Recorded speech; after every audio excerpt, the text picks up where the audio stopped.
Of The Babadook, writer-director Jennifer Kent has said, in order to make her movie, she did not want to ruin a childhood. So with the main child actor in this film, Noah Wiseman, she coached him with a more, quote, child-friendly version of this story, and some more intense scenes of violence. A stand-in was used, and kind of that instantly brings sparks of memories of anecdotes regarding Stanley Kubrick's direction of Danny Lloyd, the child in The Shining, where apparently this kid, he thought throughout the whole thing, he was making like a romantic drama type of movie, like Kramer versus Kramer or something like that.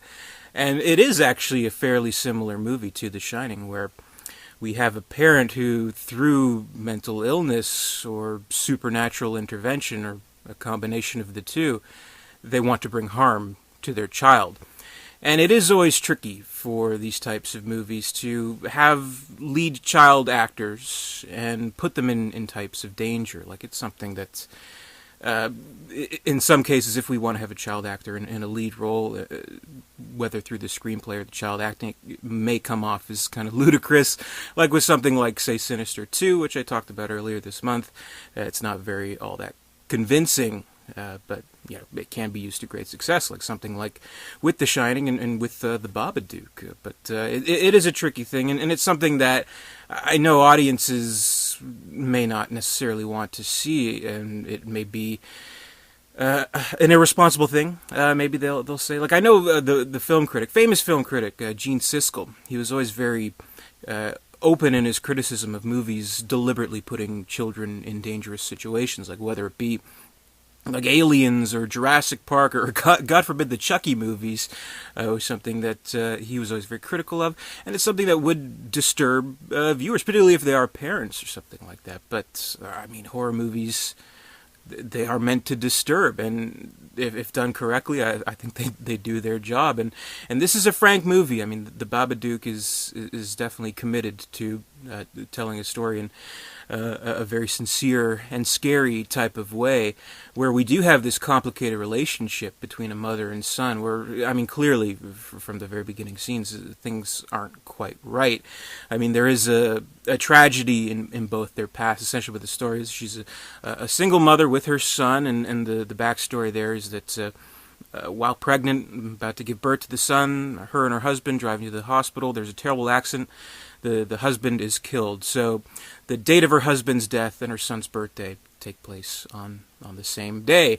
So right there, I mean, there's grief, there's depression, and there is a resentment towards this child. I mean, not that it's a very kind of open type of thing. Like, no mother, I would imagine, wants to see themselves as, like, say, the Mary Tyler Moore character from Ordinary People, who's openly kind of tearing their family apart, and so cold and harsh, something like that. But the movie, it is about suppression of these types of feelings. So whether or not she wants to be open about it, the feelings are there.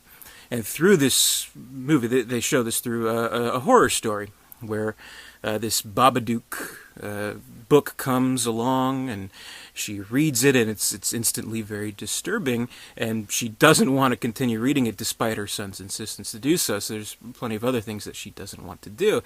And I guess, these suppressed feelings, they kind of manifest themselves into this Babadook creature, where it does, this entity, it kind of takes her over. We see this scary scene where it's crawling on the ceiling and it jumps into her mouth, and this vial is inside her, and it comes out in pretty disturbing and scary ways. So what this movie kind of amounts to, it is this relationship between the mother and daughter, mother and son, I should say, where, I mean, definitely with this movie and with taking into account child actors in these types of movies, they can run the risk of being potentially unconvincing or irritating or things like that. But with this child character, I mean, that's kind of the point, is that he is this patience-trying child. He's a disturbed child, and he's pushing a lot of buttons on his mother.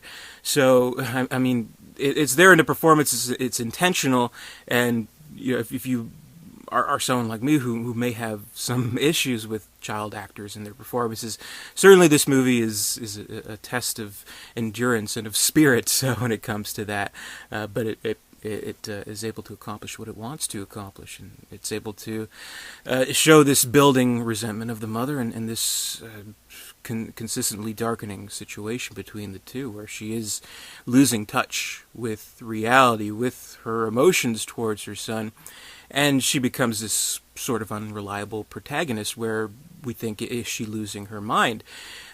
Typical kind of, if you want to call it mindfuck type of moments in this movie where, she'll see something that disturbs her, that's terrifying, kind of shake her head, reassess, and be like, well, did I really see that? Things like that gets worse and worse throughout the movie. So it is one of those films where we think, well, is this character going insane? Is there a paranormal presence here that's affecting her?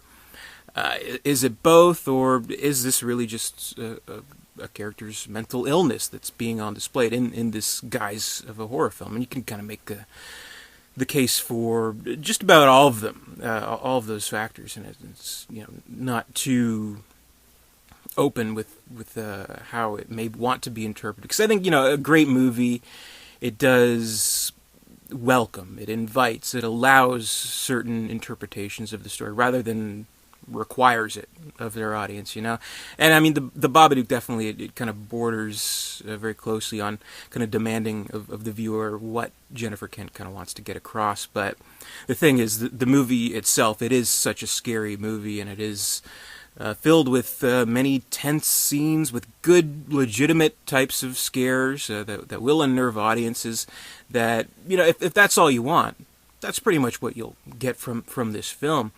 But not that I would think, self-congratulations are in order for anyone who kind of interprets that message of the film. Though in the ending scenes, in the last act, it gets a little bit more abstract with things. In fact, I think this might actually be a pretty good movie for psychology professors to screen for their students, have them interpret and diagnose kind of the habits of their characters. And even something like this, you could argue maybe the message of the movie may have something to do with medications and how our society is so reliant on quick fixes and instantly giving medications for certain behaviors. Like, you'll notice that things don't get to a point where they're so bad until medication, the little tranquilizers, come into play. So, I mean, you can kind of take that out of the movie.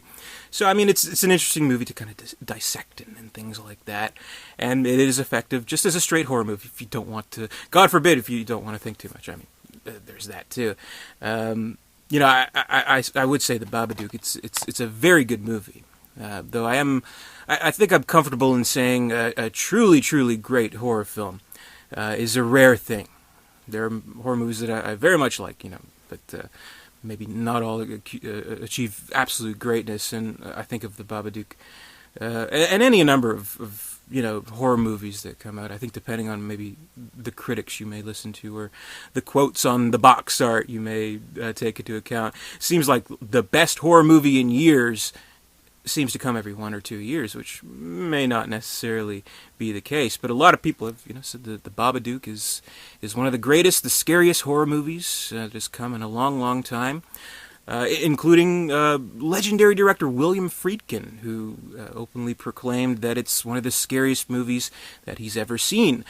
Friedkin, of course, directed The Exorcist. He also directed a film called Bug, where, in a similar sense, it's a movie about characters with delusions, with mental illnesses, where instead of with that being more true to, like, it was based on a play, being more true to that, we don't really see any scenes of delusions or visions or paranormal things or anything like that, but the characters convey their delusions through their dialogue. And perhaps the scariest thing about that movie, if you want to classify it as a horror movie, is how utterly convincing these characters are in their delusions, and we're left to wonder if they are in fact delusions. So I don't know, but the Babadook, Really enjoyed it. What do you think of the Babadook? Let me know in the comments below. I'd love to hear your thoughts. This is 31 Days of Horror. Still going strong. A new horror movie review every day for the month of October. Be sure to stay tuned for more. Comment, rate, subscribe, all that good stuff. Visit Derek237.com. And until next time, I'll see you later and stay scared.